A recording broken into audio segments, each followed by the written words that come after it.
श्रुतिस्मृतिपुराणानाम् आलयं करुणालयं नमामि भगवत्पादशङ्करं लोकशङ्करम्। ವಿಘ್ನರಾಜ ವಿಶುದ್ಧವಾಣಿ ವಿಶಿಷ್ಟ ವಿಷ್ಣು ವಿಶೇಷ ಶಂಕರ.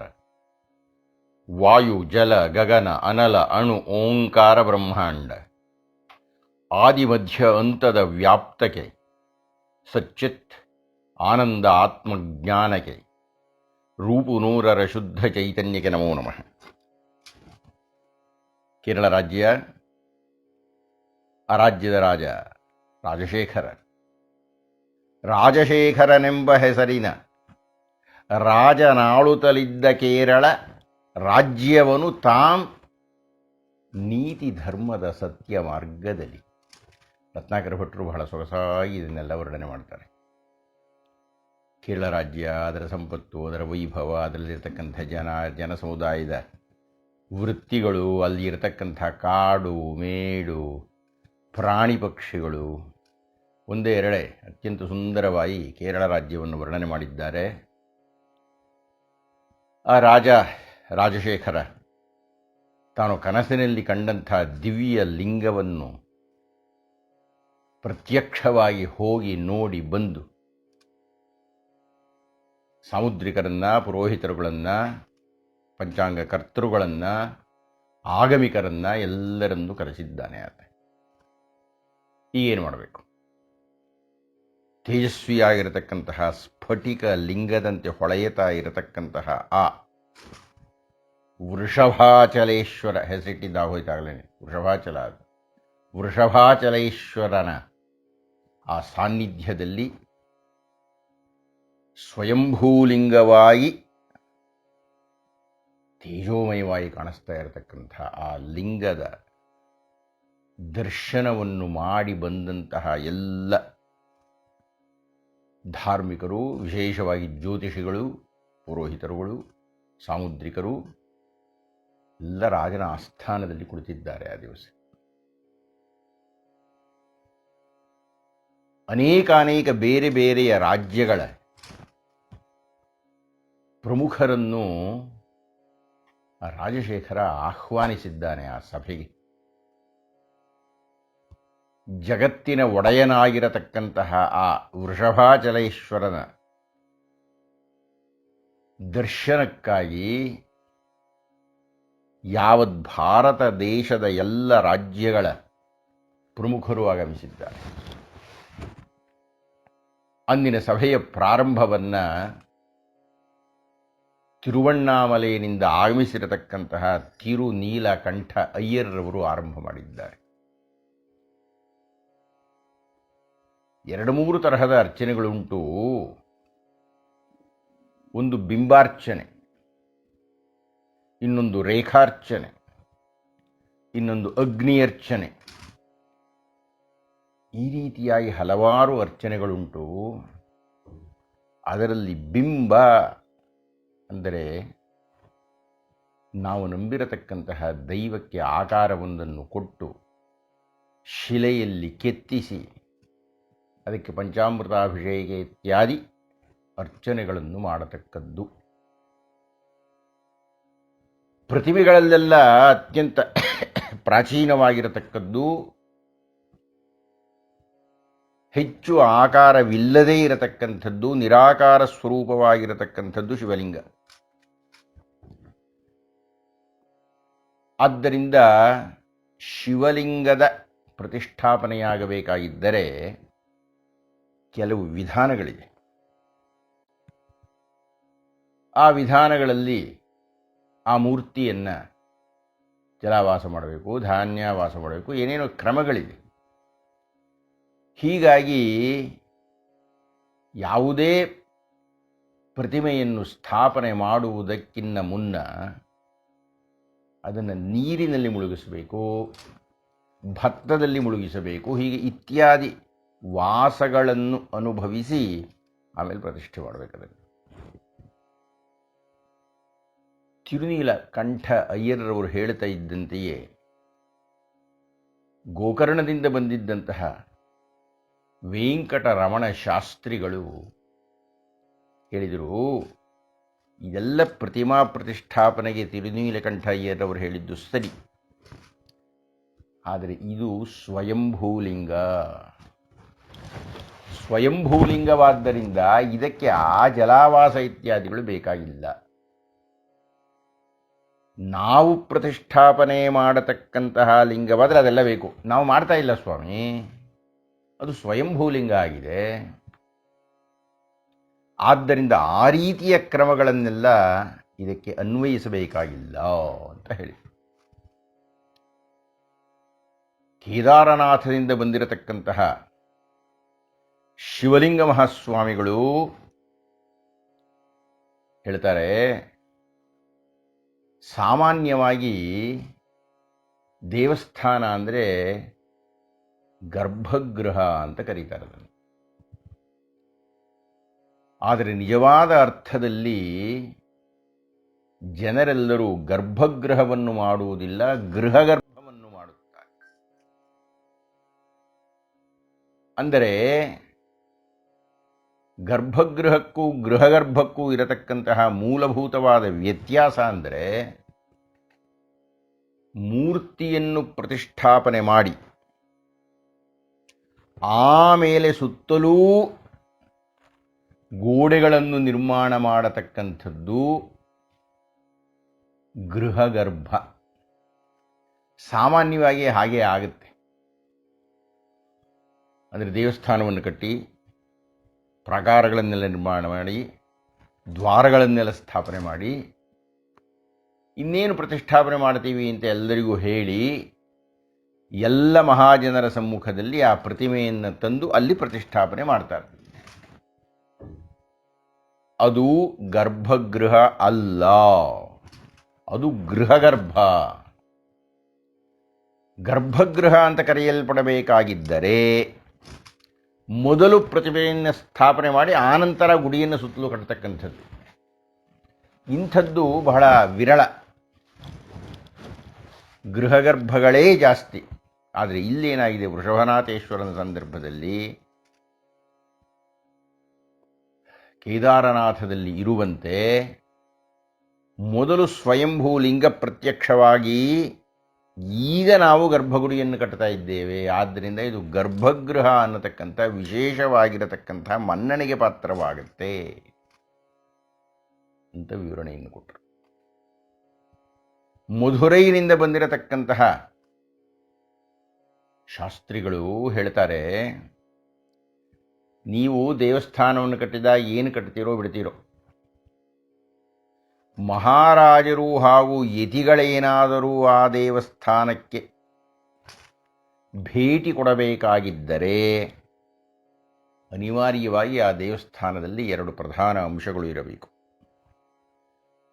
ಒಂದು ರಾಜಗೋಪುರ, ಇನ್ನೊಂದು ವಿಮಾನ. ವಿಮಾನ ಹಾಗೂ ರಾಜಗೋಪುರಗಳು ಎಲ್ಲಿ ಇರುವುದಿಲ್ಲವೋ ಆ ದೇವಸ್ಥಾನಕ್ಕೆ ರಾಜರಾಗಲಿ ಯತಿಗಳಾಗಲಿ ಭೇಟಿ ಕೊಡುವುದಿಲ್ಲ. ಇದು ಶಾಸ್ತ್ರ. ಅಂದರೆ ಅರ್ಥವೇನು ಅಂದರೆ,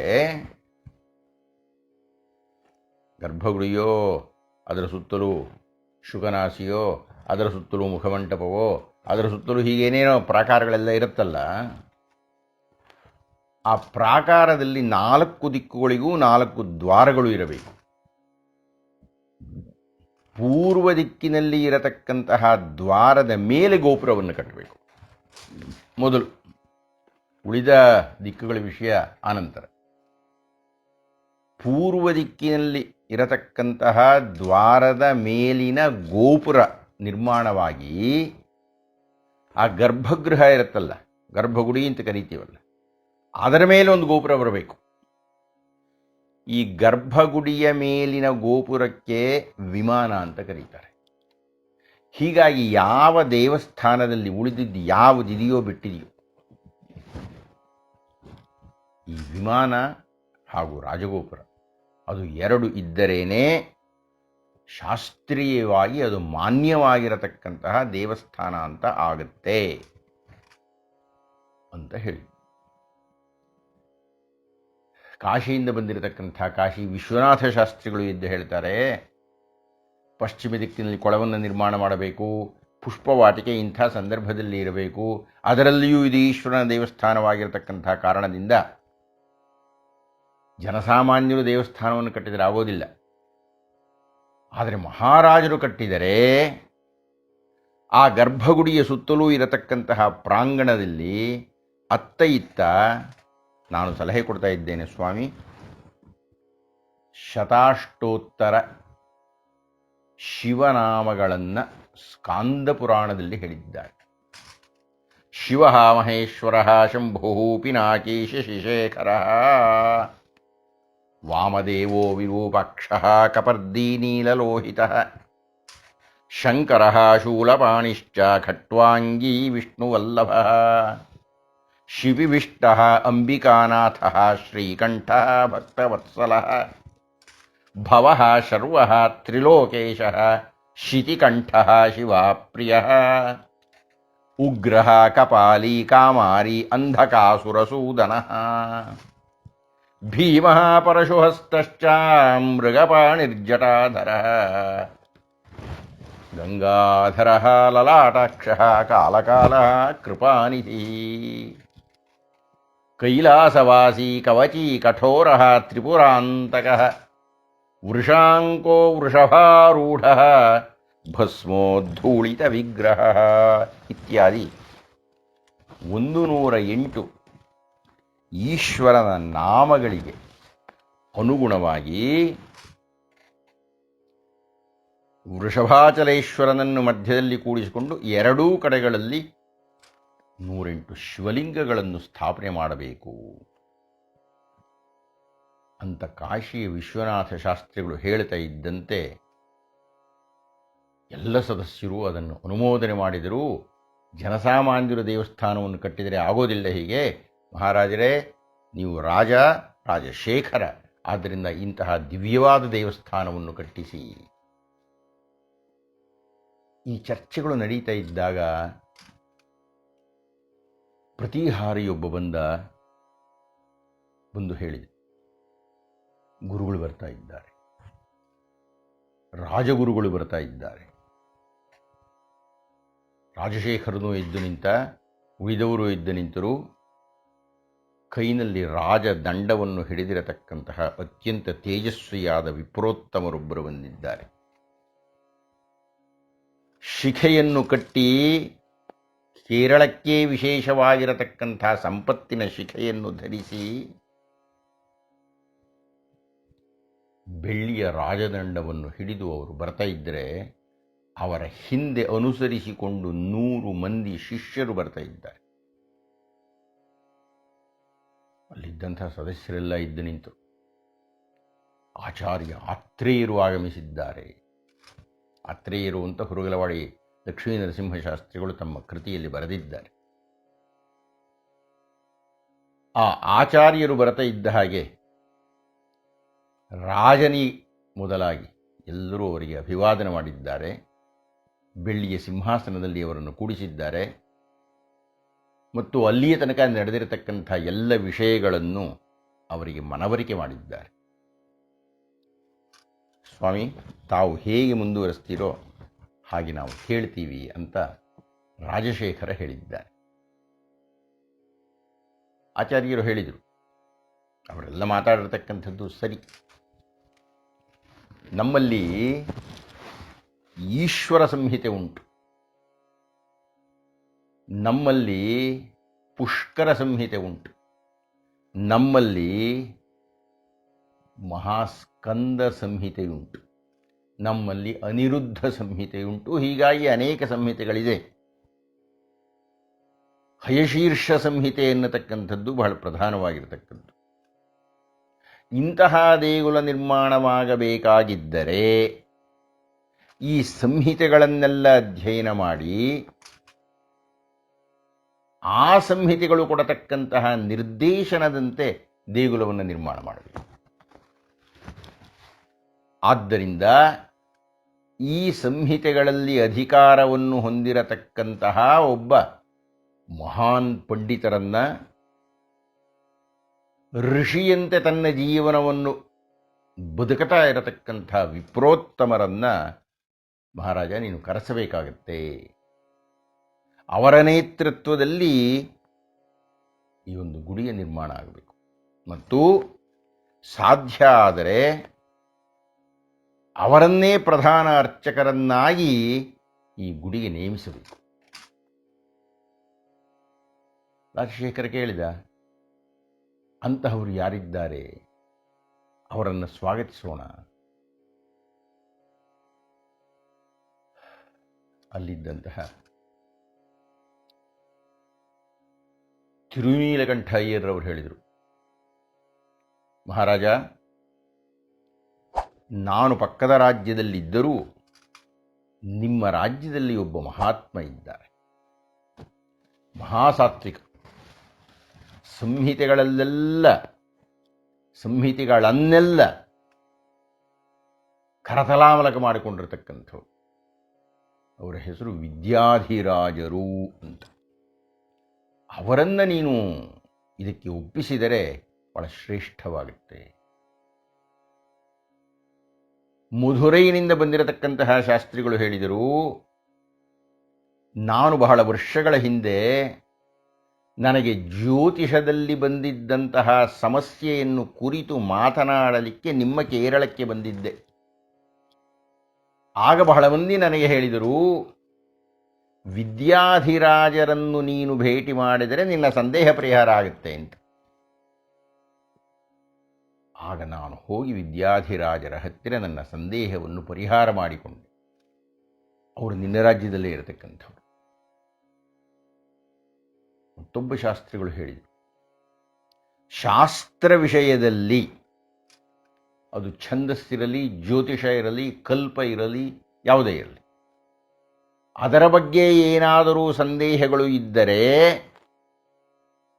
ಆ ಸಂದೇಹಗಳನ್ನು ನಿವಾರಣೆ ಮಾಡುವುದಕ್ಕೆ ನಾವು ಬರ್ತಾ ಇದ್ದದ್ದೇ, ಕೇಳ್ತಾ ಇದ್ದದ್ದೇ ವಿದ್ಯಾಧಿರಾಜರನ್ನು. ಏನು ಮಹಾರಾಜನಿಗೆ ಆಶ್ಚರ್ಯ ಆಗ್ತಾ ಇದೆ. ಯಾವ ವಿಷಯವನ್ನು ಕೇಳಿದರೂ, ಯಾವ ಶಾಸ್ತ್ರವನ್ನು ಕೇಳಿದರೂ ವಿದ್ಯಾಧಿರಾಜರ ಹೆಸರನ್ನು ಹೇಳ್ತಾ ಇದ್ದಾರೆ. ರಾಜಗುರುಗಳಾಗಿರತಕ್ಕಂಥ ಆಚಾರ್ಯ ಆತ್ರೇಯರ ಕಡೆಗೆ ಮಹಾರಾಜ ನೋಡಿದ. ಸ್ವಾಮಿ, ಇಷ್ಟೊಂದು ಮಂದಿ ಒಂದೇ ಹೆಸರು ಹೇಳ್ತಾ ಇದ್ದಾರಲ್ಲ, ತಮ್ಮ ಅಭಿಪ್ರಾಯ ಏನು? ಆಚಾರ್ಯ ಆತ್ರೇಯರು ಹೇಳಿದರು, ವಿದ್ಯಾಧಿರಾಜರು ನಾನು ಜಮದಗ್ನಿಶಾಸ್ತ್ರಿಗಳ ಹತ್ತಿರ ಒಟ್ಟಿಗೆ ವಿದ್ಯಾಭ್ಯಾಸವನ್ನು ಮಾಡಿದವರು. ನನಗಿನ್ನ ಒಂದು 5-6 ವರ್ಷಗಳಿಗೆ ದೊಡ್ಡವರು ವಿದ್ಯಾಧಿರಾಜರು. ಅಷ್ಟೇ ಅಲ್ಲ, ನನಗೆ ರಘುವಂಶ ಪಾಠವನ್ನು ಮಾಡಿದವರೇ ಅವರು. ಹಿರಿಯ ವಿದ್ಯಾರ್ಥಿಯಾಗಿ ಕಿರಿಯ ವಿದ್ಯಾರ್ಥಿಗೆ ನಮ್ಮ ಗುರುಗಳು ಕೊಟ್ಟ ಸಲಹೆಯಂತೆ ನನಗೆ ಪಾಠವನ್ನು ಮಾಡಿದರು. ನನಗೂ ಅವರಿಗೂ ಬಹಳ ದೊಡ್ಡದಾದ ಒಂದು ವ್ಯತ್ಯಾಸ ಇದೆ. ನಾನು ಸ್ವಲ್ಪ ತೋರಿಸಿಕೊಳ್ತೇನೆ. ನನ್ನ ಹತ್ತಿರ ಶಿಷ್ಯರು ಬೇಕಾದಷ್ಟು ಜನ ಇದ್ದಾರೆ. ಹತ್ತಿರ 1000 ಮಂದಿಯನ್ನು ಮೀರಿದ್ದಾರೆ. ರಾಜಧಾನಿಯಲ್ಲಿದ್ದೇನೆ. ಅವರು ಹಾಗಲ್ಲ. ನಿನಗೆ ಗೊತ್ತಿಲ್ಲ, ಮಹಾಸಾತ್ವಿಕರಾಗಿರತಕ್ಕವರು ಅವರು. ವಿದ್ಯಾಧಿರಾಜ, ಅವರ ಹೆಸರೇ ವಿದ್ಯಾಧಿರಾಜ ಅಂತ. ಆ ವಿದ್ಯಾಧಿರಾಜರನ್ನು ನೀನೇನಾದರೂ ಕರೆಸಿಕೊಳ್ಳಲಿಕ್ಕೆ ಸಾಧ್ಯವಾದರೆ, ನನಗೇನೋ ಬೆಲೆ ಕೊಡ್ತಾ ಇದೆಯಲ್ಲ, ಅದಕ್ಕಿನ್ನ 10ರಷ್ಟು ಬೆಲೆ ಕೊಟ್ಟಂತೆ. ಅಷ್ಟು ಯೋಗ್ಯವಾಗಿರತಕ್ಕಂಥ ಮಹಾವ್ಯಕ್ತಿಯವರು. ರಾಜಮಂತ್ರಿ ಕಡೆಗೆ ನೋಡಿದ. ಮಂತ್ರಿಗಳು ಹೇಳಿದರು, ಸ್ವಾಮಿ, ಹೌದು, ನನಗೂ ಗೊತ್ತು. ವರಗಿರಿಯ ತಪ್ಪಲಲಿ ಪರಿಯುವ ವರನದಿಯ ತೀರದಲಿಸೆಲೆ ಭೂಸುರರು ನೆಲೆಗೊಂಡಿರ್ಪ ಕಾಲಟಿ ಎಂಬ ನಾಮಕದ. ಸ್ವಾಮಿ, ವೃಷಭಾಚಲ ಇದೆಯಲ್ಲ, ಆ ವರಗಿರಿಯ ತಪ್ಪಲಲಿ ಪರಿಯುವ, ಅದರ ಪಕ್ಕದಲ್ಲಿ, ಅದರ ಬುಡದಲ್ಲಿ ಒಂದು ನದಿ ಹರಿತಾ ಇದೆಯಲ್ಲ ಸ್ವಾಮಿ, ಪೂರ್ಣಾ ನದಿ ಅಂತ. ವರನದಿಯ ತೀರದಲ್ಲಿ ಸೆಲೆ ಭೂಸುರರು ನೆಲೆಗೊಂಡಿರ್ಪ ಕಾಲಟಿ ಎಂಬ ನಾಮಕದ. ಆ ಪೂರ್ಣಾ ನದಿಯ ತೀರದಲ್ಲಿ, ತಮಗೂ ಗೊತ್ತಿರಬೇಕು, ತಾವು ಬೆಟ್ಟವನ್ನು ಹತ್ತಿದ್ರಿ ಅವತ್ತು, ಒಂದು ಪುಟ್ಟ ಹಳ್ಳಿ ಇದೆ. ಆ ಹಳ್ಳಿಯ ತುಂಬ ಬರೀ ವಿದ್ವಾಂಸರುಗಳಿದ್ದಾರೆ. ಅದರ ಹೆಸರು ಕಾಲಟಿ ಅಂತ. ನಮ್ಮ ರತ್ನಾಕರ ಭಟ್ರು ಕಾಲಟಿ ಅಂದರೆ ಅರ್ಥ ಏನಪ್ಪ ಅಂದರೆ ಕಾಲಡಿ ಅಂತ ಹೇಳ್ತಾರೆ. ಈಶ್ವರನ ಕಾಲಿನ ಅಡಿಯಲ್ಲಿ ಇರತಕ್ಕಂತಹ ಗ್ರಾಮ ಅಂತ. ಆ ಕಾಲಟಿಯಲ್ಲಿ ಮೆರೆವ ಕಾಲಟಿ ಆ ಅತ್ಯದ್ಭುತವಾದ ಸಿರಿವಂತಿಕೆಯಿಂದ ಸಿರಿ ಸರಸ್ವತಿಯರ ಸಂಯೋಗದಿಂದ ಮೆರೆವ ಕಾಲಟಿಯೊಳಗೆ ಭೂಮೀಸುರನು ವಿಬುಧ ಪ್ರವರ ಪಾವನ ತರನು ಬಹುಶಾಸ್ತ್ರಜ್ಞ ನಿಚಯದೊಳಧಿಕನೆಂದೆನಿಸಿ. ಆ ಕಾಲಟಿಯಲ್ಲಿ ಬಹಳ ಶ್ರೇಷ್ಠವಾಗಿರತಕ್ಕಂಥ ಬ್ರಾಹ್ಮಣ ಶ್ರೇಷ್ಠನೊಬ್ಬ ಭೂಮೀಸುರನು ವಿಬುಧ ಪ್ರವರ ಪಾವನ ತರನು, ಭರದ್ವಾಜ ಗೋತ್ರ ಅಂತ ಹೇಳ್ತಾರೆ ಅದನ್ನು. ಆ ರೀತಿ ಪರಮಪಾವನವಾಗಿರತಕ್ಕಂತಹ ವಿಪ್ರಶ್ರೇಷ್ಠರಿದ್ದಾರೆ. ಇಷ್ಟೆಲ್ಲ ಮಂದಿ ಹೇಳಿದಿರಲ್ಲ, ಬಹುಶಾಸ್ತ್ರಜ್ಞ ನಿಚಯದೊಳಧಿಕನೆಂದೆನಿಸಿ. ಅನೇಕ ಶಾಸ್ತ್ರಗಳಲ್ಲೆಲ್ಲ ಅತ್ಯಂತ ಪ್ರಮುಖವಾಗಿ ಶಿರೋಮಣಿಯಾಗಿರತಕ್ಕಂತಹ ವ್ಯಕ್ತಿ ಸ್ಮರಹರಾಂಘ್ರಿ ಸರೋಜ ಸೇವಾ ತತ್ಪರ ನೆನಿಪ ವಿದ್ಯಾಧಿರಾಜನು. ಅಷ್ಟೆಲ್ಲ ವಿದ್ವಾಂಸನಾಗಿದ್ದರೂ ಸ್ಮರಹರಾಂಘ್ರಿ ಸರೋಜ ತತ್ಪರ, ಮನ್ಮಥನನ್ನು ದಹನ ಮಾಡಿದಂತಹ ಈಶ್ವರನ ಪಾದ ಪದ್ಮಗಳನ್ನು ಸದಾ ಸ್ಮರಿಸ್ತಾ ಇರತಕ್ಕಂತಹ ಮಹಾಭಕ್ತ ವಿದ್ಯಾಧಿರಾಜ. ತಾವು ಅಪ್ಪಣೆ ಕೊಟ್ಟರೆ ನಾಳಿನ ಸಭೆಗೆ ಅವರನ್ನು ನಾನು ಕರ್ಕೊಂಡು ಬರ್ತೀನಿ ಅಂತ ಮಂತ್ರಿ ಹೇಳಿದ್ದಾನೆ. ಹಾಗೆ ಹೇಳ್ತಾ ಇದ್ದಂತೆ ಮುಂದಿದ್ದಂತಹ ಎಲ್ಲ ಸದಸ್ಯರು ಚಪ್ಪಾಳೆಯ ಮೂಲಕ ತಮ್ಮ ಅಭಿಮತವನ್ನು ವ್ಯಕ್ತಪಡಿಸಿದ್ದಾರೆ.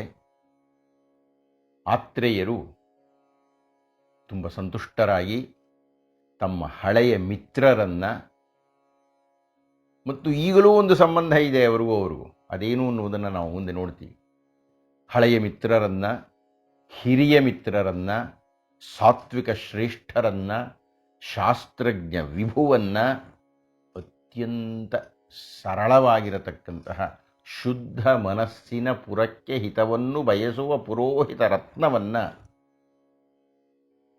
ಮಾರನೇ ದಿವಸ ಕರೆಸಿ ಅಂತ ಹೇಳಿ ಅಂದಿನ ಸಭೆಯನ್ನು ಮುಕ್ತಾಯ ಮಾಡಿದ್ದಾರೆ. ಮಾರನೆಯ ದಿವಸದ ಸಭೆಗೆ ಎಲ್ಲರೂ ಆಗಮಿಸಿರುವ ಹೊತ್ತಿಗೆ ಮೇನೆಯಲ್ಲಿ ವಿದ್ಯಾಧಿರಾಜರನ್ನು ಕರ್ಕೊಂಡು ಬಂದಿದ್ದಾರೆ. ಆ ವಿದ್ಯಾಧಿರಾಜರು ಹೇಗಿದ್ದಾರೆ, ಅವರು ಏನು ಹೇಳಿದರು, ತೀರ್ಮಾನವೇನಾಯಿತು, ಇವುಗಳನ್ನೆಲ್ಲ ಮುಂದಿನ ಉಪನ್ಯಾಸದಲ್ಲಿ ನೋಡೋಣ ಅಂತ ಹೇಳ್ತಾ ಇಂದಿನ ಉಪನ್ಯಾಸವನ್ನು ಮುಕ್ತಾಯ ಮಾಡ್ತಾ ಇದ್ದೇನೆ. ನಮಸ್ಕಾರ. ಶಂಕರಂ ಶಂಕರಾಚಾರ್ಯಂ ಕೇಶವಂ ಬಾದರಾಯಣಂ ಸೂತ್ರಭಾಷ್ಯಕೃತೌ ವಂದೇ ಭಗವಂತೌ ಪುನಃ ಪುನಃ.